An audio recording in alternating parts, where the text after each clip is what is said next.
Hi, this is Grant Putnam, Putnam Landscape Associates. I'm at number 59 Beachside Avenue. I just met with David Athans. We walked around the property and I showed him a little bit of everything that I saw. So I'm going to take the moment to walk around and take a video of everything I see and all the improvements you could possibly make to the property. So a lot of the vines along this wall have to be cut out, and I'd say a lot of this is probably from disease damage. That's what you'll notice, a lot of it had died. So I would cut it out and let it regrow and make sure you spray it with fungicides so you don't have an issue with it keep on dying off on you. Okay.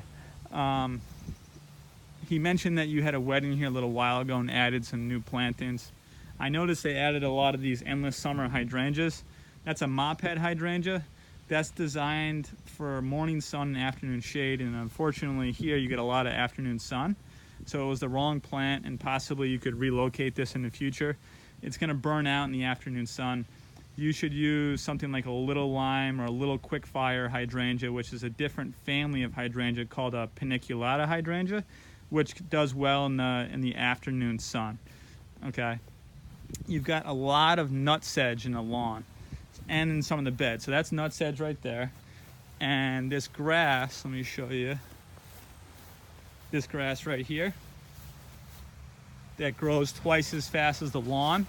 There's a lot of it going around the property. That's called nutsedge.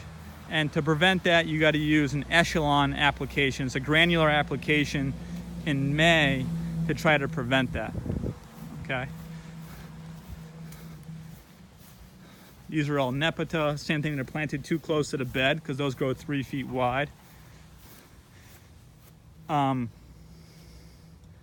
Lily of the Valley ground cover, too much sunlight, those should be transplanted elsewhere.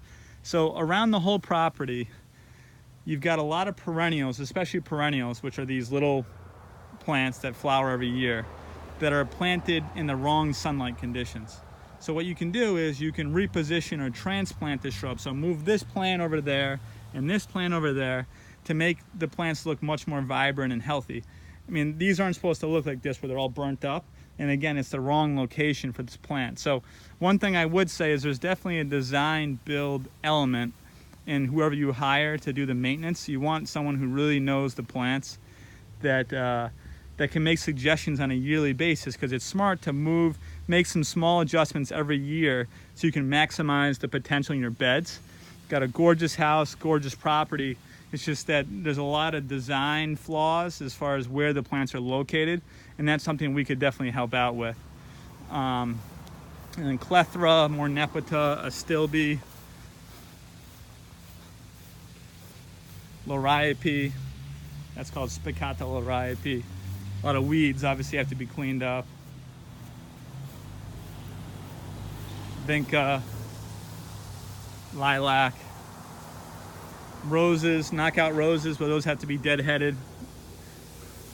Means you have to trim off the old flowers so you get new ones.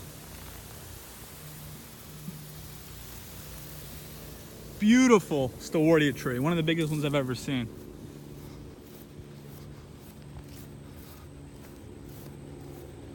The boxwoods, a lot of the leaves are torn. You look at the leaves closely, they're torn in the top.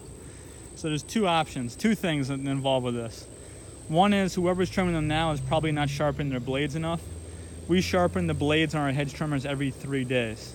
Okay, but beyond that, if you really want to see none of these torn leaves, you have to trim them by hand. And it requires more time, but if you want a perfect looking boxwood, that's the way to do it. Just costs more because it requires more man hours to do it with a big hedge clipper versus using a machine. So we'll keep on walking on the property and I'll show you everything. That actually is quite nice inside here. Daylilies, all the dead wood has to be clipped out. See all this dead wood? A lot of that's winter, that should have been done like April, May. Once you notice it, it's supposed to be clipped out so you're not looking at dead wood. Okay, so that's just regular garden maintenance. All the weeds have to be cleaned. Tardiva, tree hydrangea. This is called lady's mantle, or the Latin name is alchemilla. Okay, but it's just obviously infested with weeds. They're spaced too far apart, so if you space those closer, it's going to look more like a mat. They actually like the shade. It's just that they definitely need some maintenance. Okay. Shad blow, green giant arborvitae. Marissae viburnum, that's going to grow about 8 feet by 8 feet, so that's in the wrong, ooh, that's in the wrong spot, because that's going to grow much bigger than the space that you have.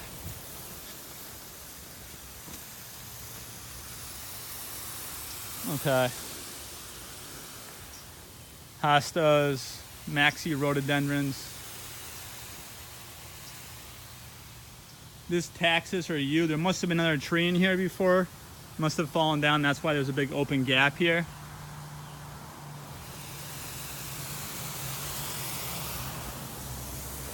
The boxwood, just so you know too, we'll take a closer look, but on the back of the leaf, they have something called leaf miner. And leaf miner is an insect that lives inside the boxwood and slowly deteriorates its health.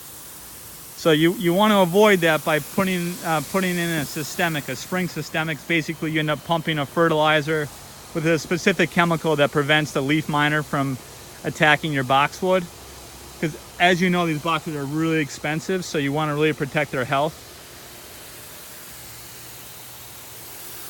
Okay. A lot of weeds, a lot of vines growing through the plants. Those have to be all cleaned out.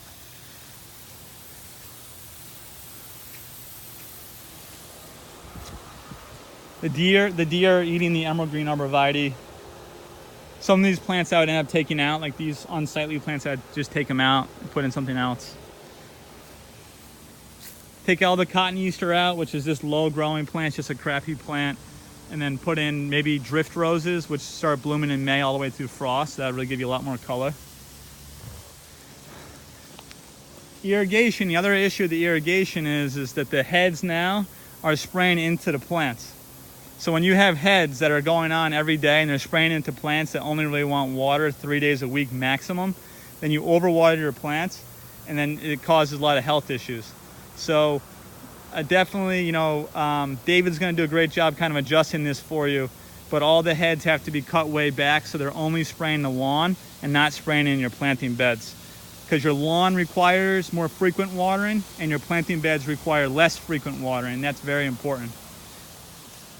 It's one of the most common problems we find on someone's property is overwatering of your plants.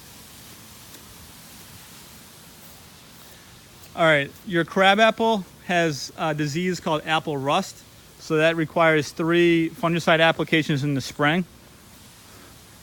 That also will attack the apple trees, which are up against the house over there, so that those also have to be treated same way. 3 fungicides in the spring.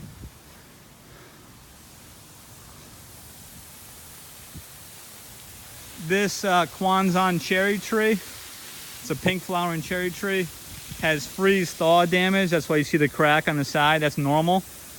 I would systemically treat it too, because this gets borers insect. It's pretty common. We've seen this a lot of properties.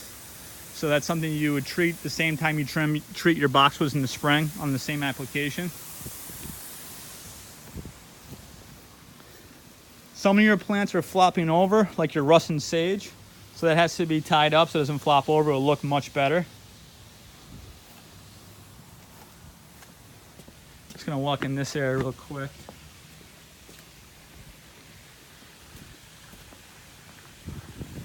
This looks really nice.